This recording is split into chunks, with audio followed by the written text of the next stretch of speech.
देखिए ज्योमेट्री के बारे में यानी ज्यामिति के बारे में बहुत पहले से एंशिएंट टाइम से, एंशिएंट टाइम मतलब पौराणिक समय से, बहुत पुराने समय से लोग जो है इसके बारे में अध्ययन करते आए हैं। बहुत सारे मैथमेटिशियन आए, जिन्होंने अपना थ्योरी दिया किसके बारे में, ज्योमेट्री के बारे में। इसके बारे में ज्योमेट्री के बारे में हम नहीं बोल रहे हैं, हम सिर्फ बोल रहे हैं कि बहुत सारे मैथमेटिशियन आए जिन्होंने ज्योमेट्री के बारे में अपना कुछ न कुछ कथन दिया, कुछ न कुछ सिद्धांत दिया, ठीक है। जिसमें से एक मैथमेटिशियन जो है यूक्लिड है, जो कि ग्रीक का रहने वाला, यूनान का रहने वाला, कहाँ का, ठीक है। तो समझिए the word geometry comes from the Greek words Jio meaning the earth. Geometry का मतलब पहले समझिए, इसको दो पार्ट्स में जब हम लोग बांटते हैं तो बनता है आपका जियो एंड मेट्रियल या मेट्रिक, है ना। जियो का मतलब होता है अर्थ, पृथ्वी, अर्थ यानी, और मेटेरियल का मतलब होता है मेजरमेंट, मेजर करना, यानी जमीन का मेजरमेंट करना, जमीन का मेजरमेंट करना, लंबाई चौड़ाई, ठीक है।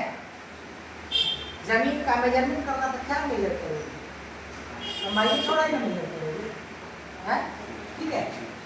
तो पहले के समय में खास तौर पे जमीन का यानी लैंड का मेजरमेंट करने के लिए ही किसका इस्तेमाल होता था, ज्योमेट्री, ठीक है। ये पहले का बात है, एंशिएंट है, ठीक है। Geometry appears to have originated from the need for measuring lands। ये साफ शब्दों में लिखा हुआ है कि ज्योमेट्री का शुरुआत ही किया गया था बाबू जमीन का मेजरमेंट करने, शुरुआत हुआ था इसका क्या करने के लिए, जमीन का मेजरमेंट करने के लिए, ठीक है।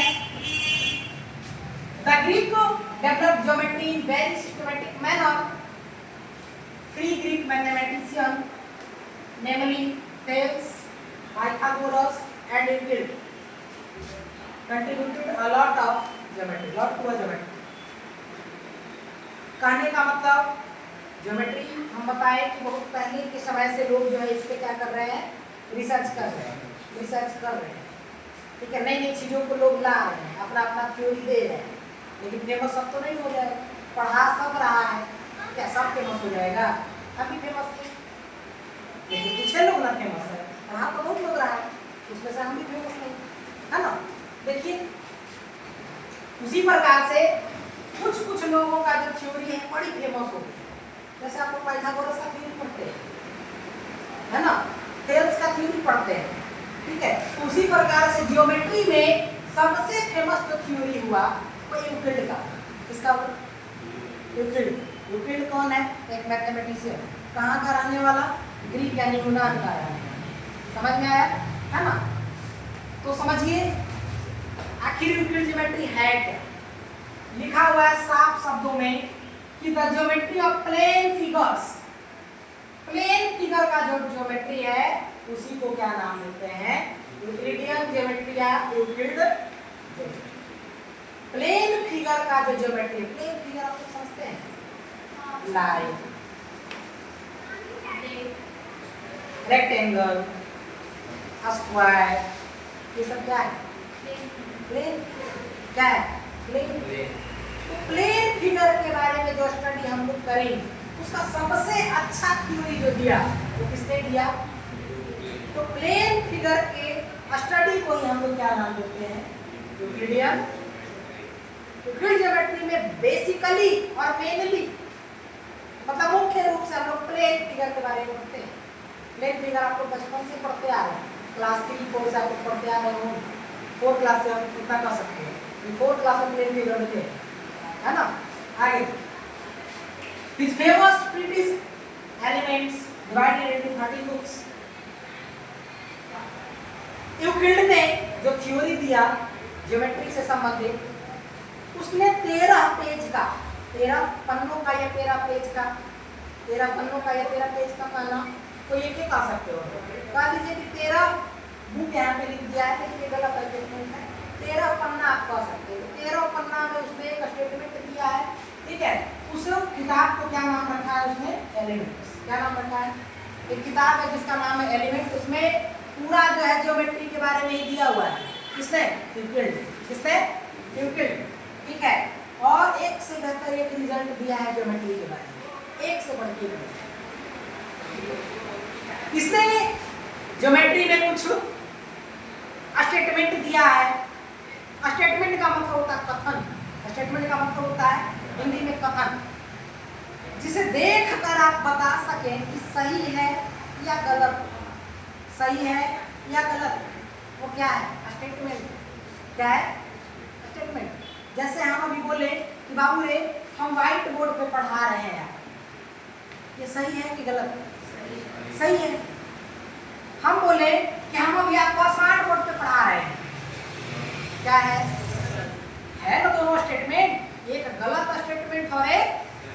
तो देख कर के आप पता लगा सके, बता सके कि वो सही है कि गलत है, उसी को स्टेटमेंट कहते हैं। उसी को ध्यान रखिए, जिसे देख करके हम बता सके, बार बार बोल रहे हैं, जिसे देख करके हम पता लगा सके कि सही है कि गलत है, वो स्टेटमेंट है। और जिसे देखकर हम बता ही नहीं सकते हैं कि सही है कि गलत, वो स्टेटमेंट नहीं है। वो स्टेटमेंट नहीं है, ध्यान रखिए। ठीक है। जैसे हम ये एग्जाम्पल दिए, बड़ा बढ़िया एग्जाम्पल है, छोटा सा लेकिन बहुत अच्छा एग्जाम्पल है ना।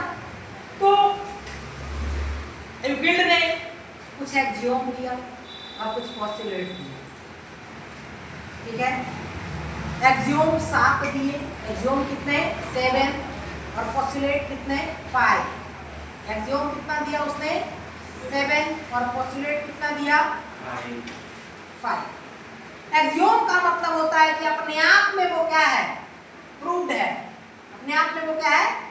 उसे किसी इम्प्रूवमेंट का जरूरत नहीं है, उसमें कोई सुधार का, उसमें कोई सिद्धता का जरूरत नहीं है, वो एक्सियोम। और एक्सियोम का इस्तेमाल हम लोग पूरे मैथमेटिक्स के दौरान करते हैं, कर सकते हैं या करते आ रहे हैं।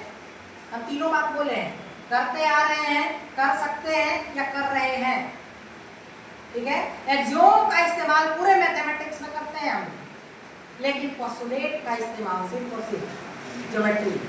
पोस्टुलेट का इस्तेमाल सिर्फ और सिर्फ, ये बात ध्यान रखिए। दोनों में क्या अंतर है? दोनों यूनिवर्सल प्रूफ है, लिखा हुआ है आपके बोर्ड पे। एक्सियोम्स एंड पोस्टुलेट जो है यूक्लिड ज्योमेट्री का सबसे इंपॉर्टेंट टॉपिक है, सबसे इंपॉर्टेंट।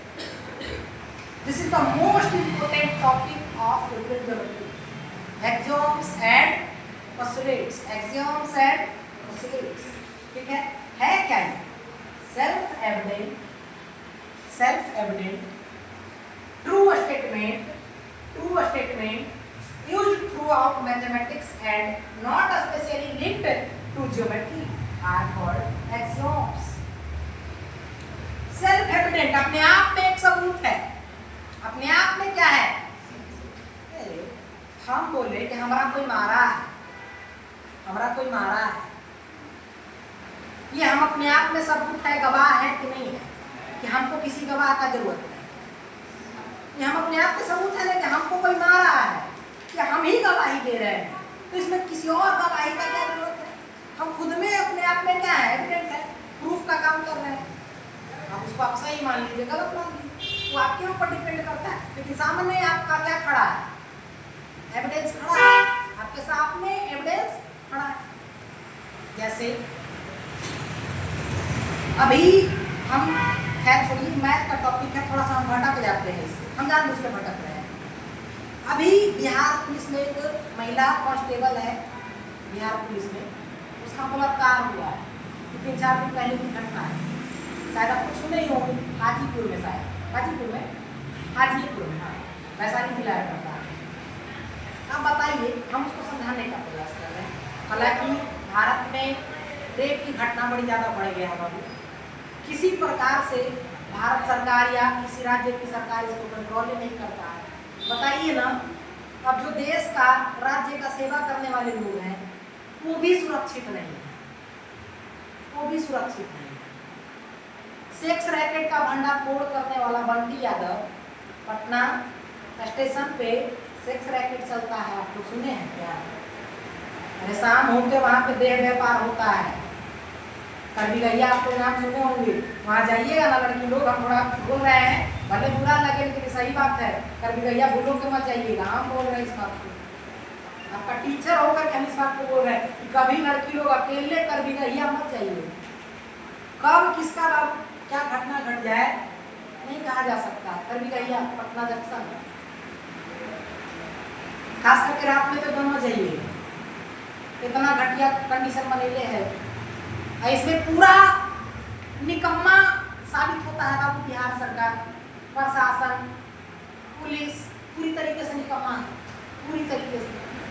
कर भी गैया आप लोग जानते हैं, बड़ी फेमस है पटना जंक्शन कहीं पर कर भी गैया है।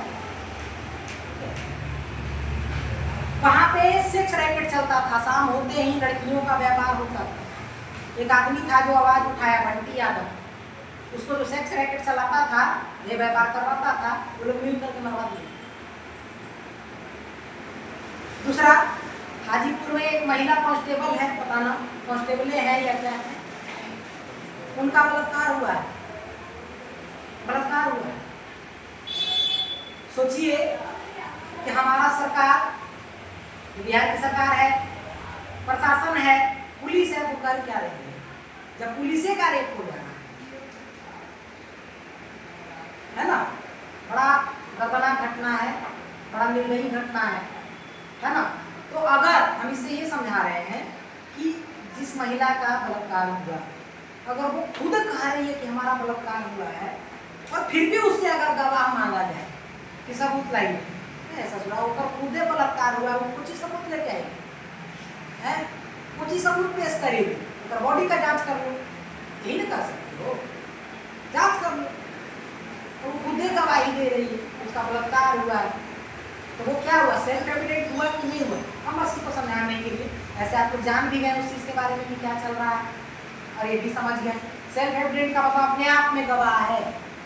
हम पढ़ा रहे हैं, ये बात हम ही बोल रहे हैं, ये सेल्फ एविडेंट है कि नहीं है, कि नहीं। ट्रू स्टेटमेंट, सत्य कथन, सत्य कथन मतलब सही कथन है कि हम व्हाइट बोर्ड पे पढ़ा रहे हैं, ये सही कथन है कि नहीं। हम कहते हैं स्मार्ट बोर्ड पे पढ़ा रहे हैं, ये सही कथन है, गलत कथन हो जाएगा। तो सेल्फ एविडेंट मतलब अपने आप में एक गवाह है।